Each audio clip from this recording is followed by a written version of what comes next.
have any problems with my Seagate drives. So it depends on the brand, and Dell does not even let you choose what brand. It only let you choose, the actual sizes. 500 gig sounds like a lot. It's not.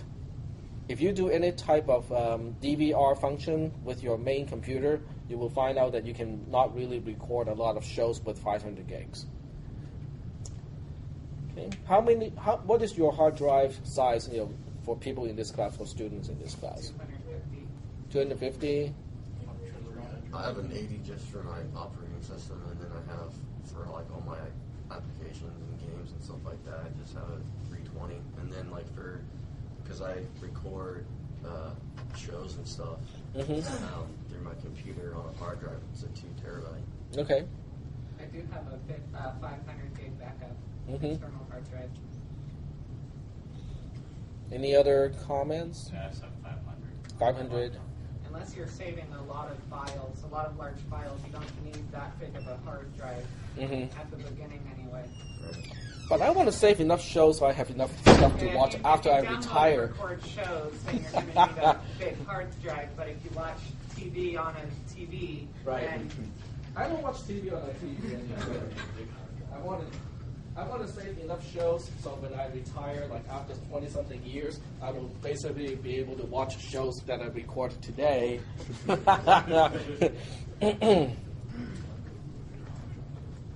Well, actually, at that time, there may not be digital or binary hard drives anymore. We may be looking at quantum technology. So the way we measure storage won't even be the same anymore. So we'll keep this one at 500 gig because I can always upgrade later on. It's just not worth $100 to upgrade and get 250 more gigs. That is just ridiculous. That price is ridiculous. But let's go back a little bit and talk about some of the attributes that we saw but we did not talk about. No. Next one, right here. Okay. So here we are talking about several parameters here. The first parameter of a hard drive is the spindle speed. In this case, it's 7,200 RPM for almost every single one of them. What exactly is 7,200 RPM? Rotations per minute. Okay, it's revolutions per minute. Okay, it's the same thing as revolution per minute. Why do I want a 7,200 RPM over a 5,400 RPM? It spins faster, so if it spins faster, isn't it just more noisy and whatnot? If it spins faster, then you can have your disk reader go faster as well. Yep, exactly. When your disk head is already on the right track, having the disk to spin faster will speed up two things simultaneously. One, the sector you want to read will appear under the disk head faster because it's rotating faster. And the second thing is when you're reading the sector, it will also read it faster. So the data transfer rate would actually be improved as well when you have a higher spindle speed. So that's good. Okay, it's good to have a faster hard drive. But when you get to 10,000 RPM, then you're in a different type of hard drive because the bearing technology of a 10,000 RPM hard drive has to be very specialized because you're spinning so fast. The hard drive is spinning so fast. The second parameter here is SATA or serial ATA 3.0 gigabits per second. This is the new standard or relatively new standard of hard drives. It's called serial ATA as opposed to the old-fashioned one, which is called ATA or PATA these days because people want to make sure it's called parallel A to A, ADA. What is the difference between serial ATA and parallel A to A, ATA? Well, when you look at the physical cable, the cable that you use to hook up from the motherboard to the hard drive, serial ATA is only about yay thick. Okay, I would say about half an inch or less than half an inch thick. What about parallel A to A, the good old ribbon cables? Yeah, it's like a big ribbon. They're about this big, right? Okay. There's several reasons why the fat cable is not good. Can anyone tell me at least one or two of those reasons? It takes up more space. It takes up more space. Took my answer. Well, there are other answers too. Probably it doesn't process data that much or something. I don't know. Okay, go ahead. I would say like airflow with the fans. Airflow, yes, that is a big deal. if you use parallel ATA where you have a ribbon cable about 2 inches wide and it's not very flexible, a lot of times it will actually impede airflow within the case, and that is not good. Okay, you need airflow to cool down the components inside the case, so you want to have thinner cables to do that. And then the last part is serial ATA is actually faster than parallel ATA, so it's just a better standard to use. What about IDE? That's a really old one. IDE is the same as PATA. Oh, okay. Yeah, basically they're 2 names for the same standard. Then you have 3.0 gigabits per second. That means for every second you can transfer up to 3 billion bits. Okay, that sounds like a lot, but most of the time you cannot even fill the 3 gigabits per second because it is limited by other physical aspects of the hard drive. For instance, if you're not reading data on the same track anymore, it takes time for the disk head to go from one track to another track. So now we're talking about the seek time of a hard drive, which is not even described here. The seek time typically is somewhere between 7, 8, or 9 milliseconds. I have not seen drives that are way faster or way slower than 8 milliseconds. So 8 milliseconds seems to be a fairly common seek time for hard drives. 7 or 8 milliseconds does not sound like a lot of time to you or me, but if you think about how much data can be transferred within 7 milliseconds, it's a lot, okay? Because you can transfer 3 billion bits per second. So if you take 0.8% of that, it's still a lot of data. In other words, you're unlikely to fill up the entire 3.0 gigabits per second pipe.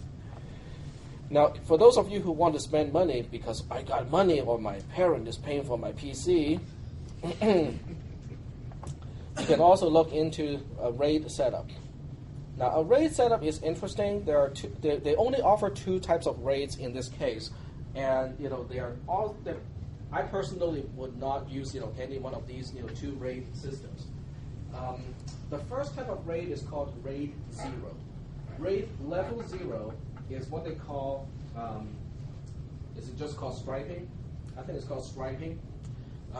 Basically, you're adding the capacity of 2 drives so that they appear together as one single drive with twice the capacity. In other words, if you put 2 1 terabyte hard drives together, and using the RAID 0 setup, it will in the end give you the appearance of a 2 terabyte hard drive. Okay, so it's one way to buy inexpensive hard drives and combine them to become more storage, but yet you don't have to deal with the C colon, D colon, E colon, F colon, and so on and so forth. So logically, it is one drive, but physically, it is chopped up into smaller drives. That's RAID 0. RAID 0 does not offer any type of redundancy in terms of protection against hard drive failures. If one drive is gone, that means your data is gone as well. RAID 1, on the other hand, does support redundancy. Thank you. That's the word I'm looking for. So basically, 2 640 gigabyte hard drives will only still give you 640 gigabyte in terms of available storage. However, if one drive goes dead, then you don't lose anything, okay? Because they are basically mirrors of each other. Whenever you store a file, the file is actually stored on both drives. If one drive goes dead, the system will tell you, oh, you know what, one drive has gone bad already. You might want to replace it, as soon as possible. But your system keeps running. Your files are completely intact because the other drive is a mirror of the one that is broken. Yep. Does that make for faster access? No, it does not. Not at all. If anything, it makes it slower. Because every time you write a file, it has to write to both drives. So that means it has twice the data transfer, in terms of how much it has to write. Unless you have a dedicated RAID controller, that's very expensive. And the RAID controllers goes at least from $300 to $500 and up. Yep. How high does a RAID level go? It can go up to level 10 as far as I know. But each level is not, exactly like, better than the previous one. It's just different. I personally run the RAID level 5. RAID level 5 combines both striping and also redundancy. In other words, if I have 3 hard drives as one RAID setup, I only need 2 of them, to work at the same to work for the entire system to work. I can afford to have one drive to go dead before the entire system goes down. But at the same time, with 3 hard drives, I get the capacity of 2 hard drives. Because one drive is used for redundancy. There's no dedicated drive for redundancy, but one is basically acting as the redundant drive. So the other 2, will give me the capacity of the storage system. Yep. For the purpose of running that protection over, keep the system up. Yep. To keep it's for reliability as well as high availability. Your system is up all the time, even when one drive goes down. Now, depending on whether it's a software solution or hardware solution, and if it's a software solution, depends on the software. Sometimes you can plug in a blank drive in, and the software will pop up and say, okay, I noticed that you are plugging in a blank drive. Do you want to re-mirror that drive in a redundant setup? So sometimes it can be done automatically even. You just plug in a blank drive, hot swap, and it will automatically integrate your new drive into the RAID system. But unless it says, hot pluggable, do not hot plug something. Okay, that can be bad. Yep. So do they still use SCSI for that? Or is it just that? No, they have, unless you're dealing with a real server environment, they have moved away completely from SCSI. SCSI, Small Computer System Interface, SCSI. That used to be the standard for high performance hard drives, but serial ATA is so good that they are moving away from SCSI altogether now, at least for personal computers. And by the way, serial ATA has a new standard. The new standard is 6 gigabits per second. So if you buy a new motherboard or a brand new computer, sometimes you might get the faster serial ATA, which is also backward compatible. So you can plug in an older hard drive with a newer serial ATA controller. You just won't realize the speed that is possible with your controller. Yep. Can you, if the only difference between the SATA and the other ones is just the cable, can you just switch your cable on your hard drive? Nope, you cannot. If you look at, let's take a look at SATA. Wikipedia has a really good write-up on these, technical terms. So with serial ATA, and ATA, by the way, stands for Advanced Technology Attachment. I hate names like that. New technology. NT stands for New Technology, by the way. And that was how many years ago? Oh, it's more than 10. 10 years ago, we had an NT4 already. Okay, NT4 is New Technology version 4. So I really do not like names like advanced technology. It just does not describe what it does. But anyway, when you look at a serial ATA connector, it is using a serial way of transmitting data. In other words, with each clock, it is only transmitting 1 bit. And that's why you can get away with a thinner cable, because the thinner cable only has to carry the clock signal, the data signal, a ground, a power supply, maybe 5 or 6 conductors inside this cable is more than what it needs. Whereas in PATA, it's called parallel ATA. So in that case, you're transmitting 16 bytes, 16 bits at the same time. So you need 16 conductors to transmit 16 bits per clock. So if you have an old school one with the ribbon cable, is it worth upgrading your hard drive to a one with a SATA cable? Yes, it is, because the newer hard drives have better performance. But